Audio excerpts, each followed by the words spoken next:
और सऊदी अरब के बीच एक बार फिर नजदीकी बढ़ने की बाइडेन की कोशिशों के बाद चीन बुरी तरह परेशान हो गया। पिछले कुछ साल में चीन ने सऊदी अरब में अपनी तगड़ी पैठ बनाई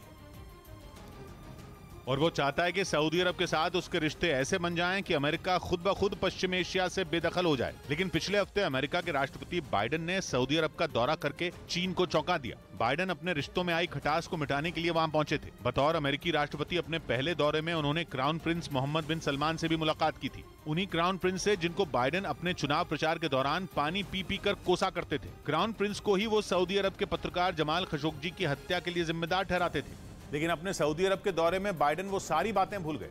कहा जाता है कि उन्होंने क्राउन प्रिंस के साथ रिश्तों में आई कड़वाहट को दूर करने की हर मुमकिन कोशिश की और इसी बात से चीन के कान खड़े हो गए। सऊदी अरब के साथ दोस्ती गांठ रहे चीन की चिंता बढ़ गई। माना जा रहा है कि इसी वजह से चीन के राष्ट्रपति शी जिनपिंग अगले हफ्ते सऊदी अरब के दौरे पर जाने वाले हैं और कहा जा रहा है कि इस दौरे के जरिए चीन ये तय करने की कोशिश करेगा कि कहीं सऊदी अरब उसके हाथ से फिसल तो नहीं रहा, क्योंकि करीब 4 साल पहले सऊदी अरब और अमेरिका के रिश्तों में आई कड़वाहट का चीन ने जमकर फायदा उठाया। जमाल खशोगी की तुर्की में हुई हत्या से दोनों देशों के बीच पैदा हुई दरार से चीन की राह आसान हो गई थी और मौके का फायदा उठाकर चीन ने सऊदी अरब में अपना जाल फैला दिया। चीन ने वहां से अमेरिका का पूरी तरह सफाया करने की पूरी तैयारी कर ली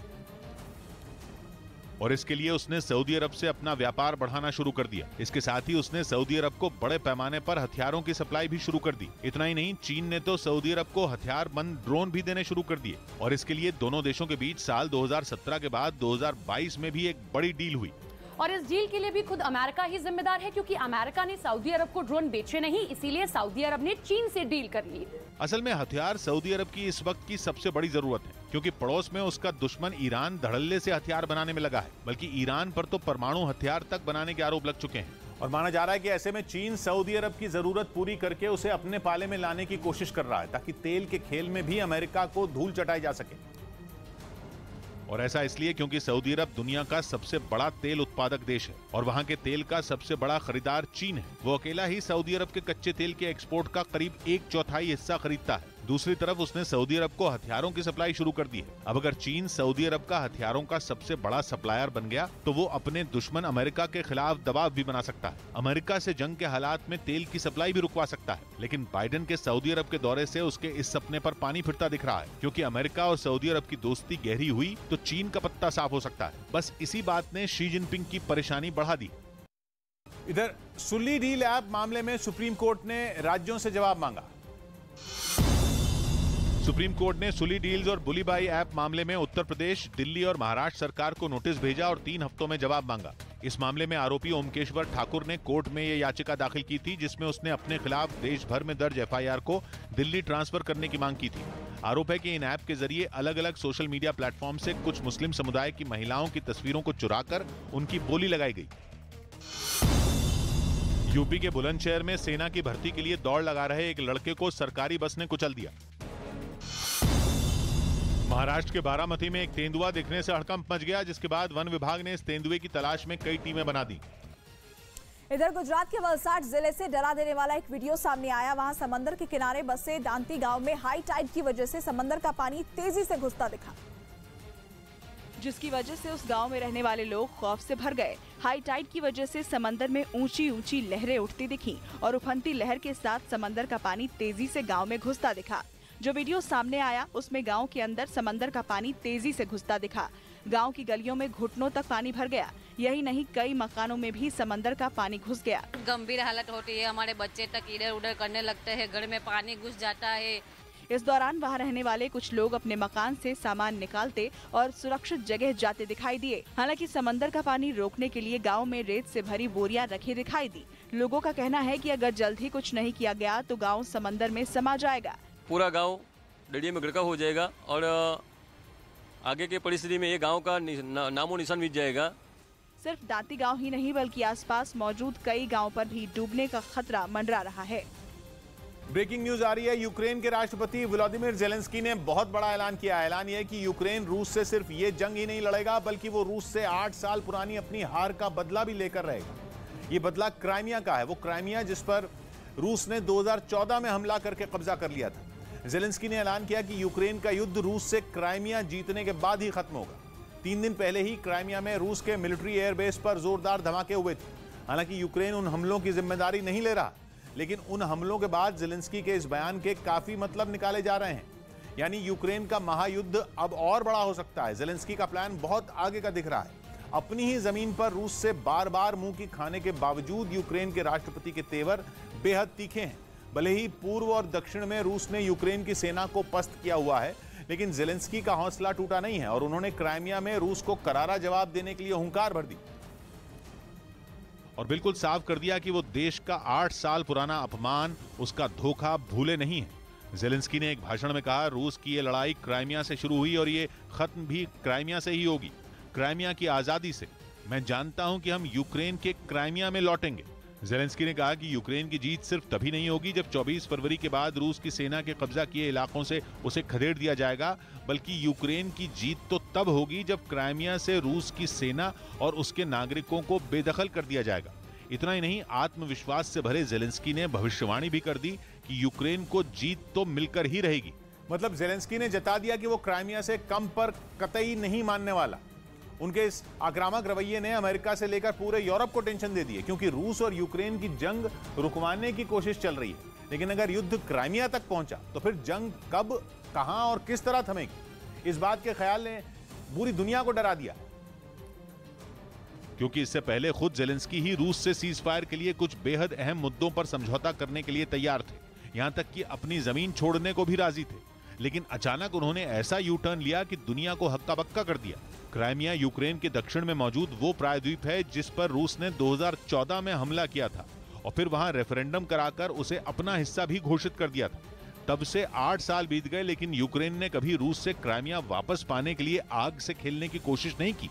मगर ऐसा लग रहा है कि ज़ेलेंस्की ये मानकर चल रहे हैं कि अब जब जंग छिड़ी गई है तो फिर गड़े मुर्दे भी उखाड़े जाएं और ताजा लड़ाई का मौका उठाकर रूस से यूक्रेन की एक एक हार, एक एक लड़ाई का हिसाब बराबर किया जाए। लेकिन और इस वक्त तस्वीरें आपको दिखा रहे हैं स्वतंत्रता दिवस से पहले फुल ड्रेस रिहर्सल की ये तस्वीरें सामने आ रही हैं, जहां पर इस वक्त आप आसमान में हेलीकॉप्टर्स को उड़ान भरते देख सकते हैं। फुल ड्रेस रिहर्सल है आज। स्वतंत्रता दिवस से पहले इस फुल ड्रेस रिहर्सल का आयोजन किया जा रहा है, जहां पर सीधी तस्वीरें इस वक्त आपके सामने हेलीकॉप्टर्स आप आसमान में उड़ते देख सकते हैं।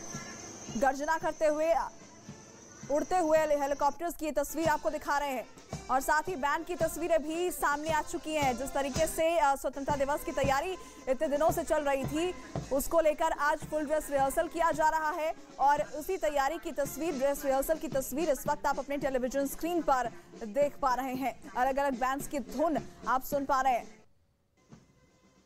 तो सीधी तस्वीरें हम आपको दिखा रहे हैं इस वक्त लाल किला से। ये लाइव तस्वीर आप तक पहुंचा रहे हैं, जहां पर स्वतंत्रता दिवस से पहले फुल ड्रेस रिहर्सल का आयोजन किया जा रहा है।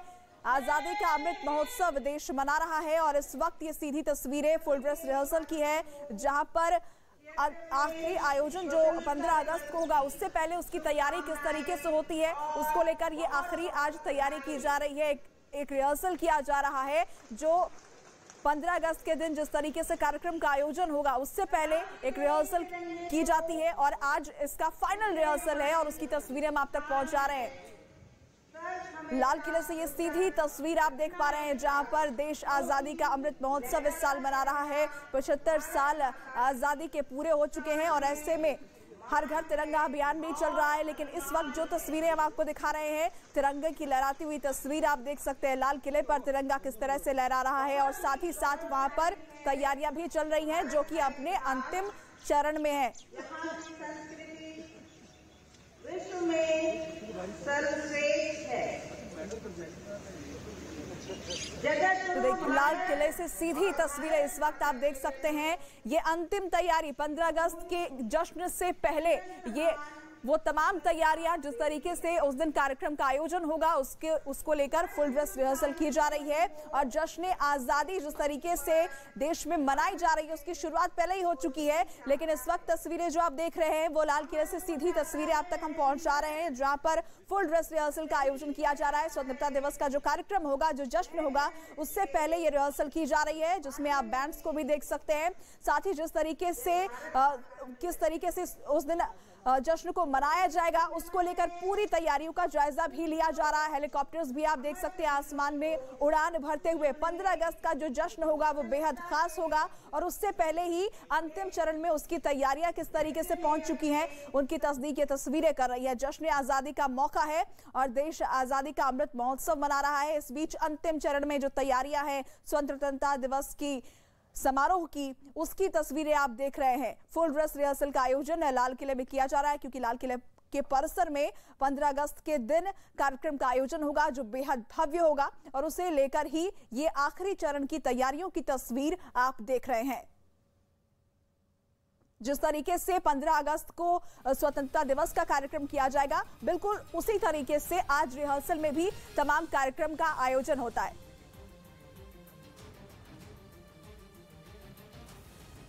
इधर हिमाचल प्रदेश के ऊना में उस वक्त हड़कंप मच गया जब स्कूली बच्चों से भरी एक बस गहरी खाई में गिर गई। इस हादसे में बस में सवार 12 बच्चे बुरी तरह घायल हो गए, जिनमें कुछ बच्चों की हालत नाजुक बताई जा रही है। यह हादसा उस वक्त हुआ जब स्कूल की छुट्टी के बाद बस करीब 20 बच्चों को उनके घर छोड़ने जा रही थी। तभी रास्ते में बस हादसे का शिकार होकर 50 फीट गहरी खाई में गिर गई। गनीमत ये रही कि पेड़ की वजह से बस बीच में ही अटक गई, नहीं तो बड़ा हादसा हो सकता था। इस घटना के बाद वहां लोगों की भीड़ जमा हो गई। पुलिस और प्रशासन के अधिकारियों के साथ बच्चों के घर वाले भी मौके पर पहुंच गए। इसके बाद बच्चों को किसी तरह बस से निकाला गया और फिर उन्हें इलाज के लिए अस्पताल ले जाया गया। यह हादसा कैसे हुआ इसका पता नहीं चल सका है, लेकिन पुलिस ने घटना की जांच शुरू कर दी है। वहीं इस घटना पर केंद्रीय मंत्री अनुराग ठाकुर ने ट्वीट कर दुख जताया और घायल बच्चों के जल्दी ठीक होने की कामना की।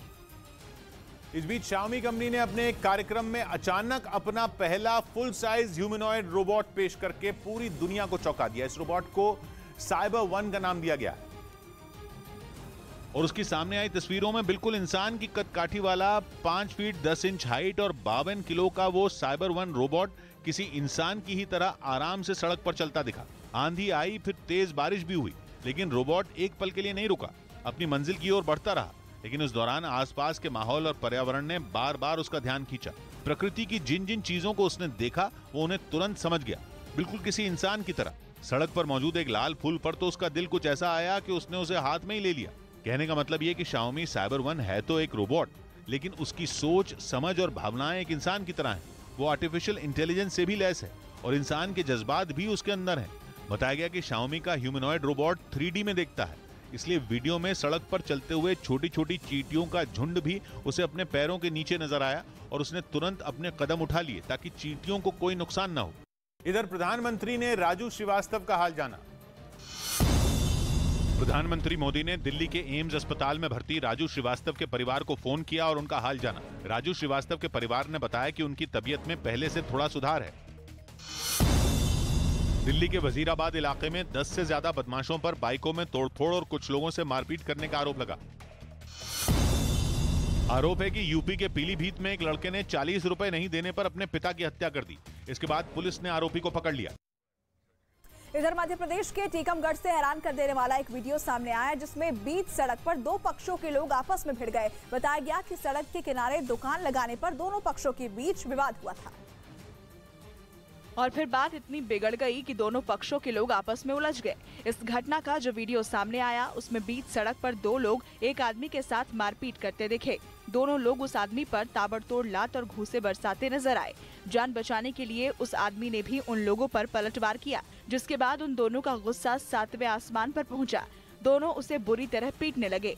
मारपीट के दौरान वो आदमी सड़क पर गिर गया, जिसके बाद दोनों लोग उस पर एक साथ टूट पड़े।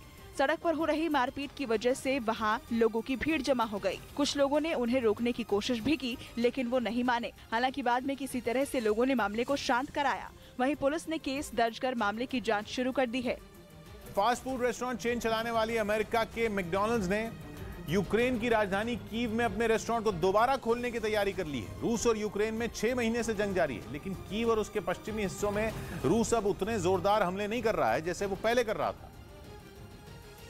और इसीलिए मैकडॉनल्ड्स ने जंग के बीच दोबारा अपने रेस्टोरेंट को खोलने का फैसला किया है। कंपनी ने दावा किया कि यूक्रेन में मौजूद उसके कर्मचारियों ने भी काम करने की इच्छा जताई है। हालांकि शुरुआत में राजधानी कीव और उसके पश्चिमी हिस्सों में मैकडॉनल्ड्स के बंद रेस्टोरेंट दोबारा खोले जाएंगे। यूक्रेन में मैकडॉनल्ड्स ने अपने 109 रेस्टोरेंट जंग शुरू होने के बाद बंद कर दिए थे। हालांकि मैकडॉनल्ड्स अपने कितने रेस्टोरेंट्स को दोबारा खोलेगा, इसकी जानकारी नहीं दी है। करीब 6 महीने पहले मैकडॉनल्ड्स ने यूक्रेन में अपने रेस्टोरेंट बंद किए थे। यही नहीं, मैकडॉनल्ड्स युद्ध के विरोध में रूस से अपने पूरे कारोबार को ही बंद कर चुका है, लेकिन अब उसने यूक्रेन में दोबारा काम शुरू करने की तैयारी कर ली है। आने वाले दिनों में कंपनी धीरे धीरे अपने रेस्टोरेंट खोलेगी। इस बीच तेजस्वी के पुराने चुनावी वादे पर सियासी संग्राम छिड़ गया। बीजेपी ने बिहार के डिप्टी सीएम तेजस्वी यादव पर युवाओं को 10 लाख नौकरियां देने के वादे से मुकरने का आरोप लगाया। तो वो कहते हुए नजर आते हैं कि हम मुख्यमंत्री बनेंगे तब नौकरी देंगे। नौकरी के मुद्दे पर हो रही सियासी बयानबाजी के बीच तेजस्वी यादव ने बीजेपी पर पलटवार किया और युवाओं को फिर नौकरी देने का वादा दोहराया। हम लोगों ने जो वादा किया आदरणीय नीतीश कुमार जी के नेतृत्व में, इसको हम लोग पूरा करने जा रहे हैं। नीतीश कुमार ने तेजस्वी यादव का समर्थन किया और ज्यादा से ज्यादा लोगों को राज्य में नौकरी देने की बात कही।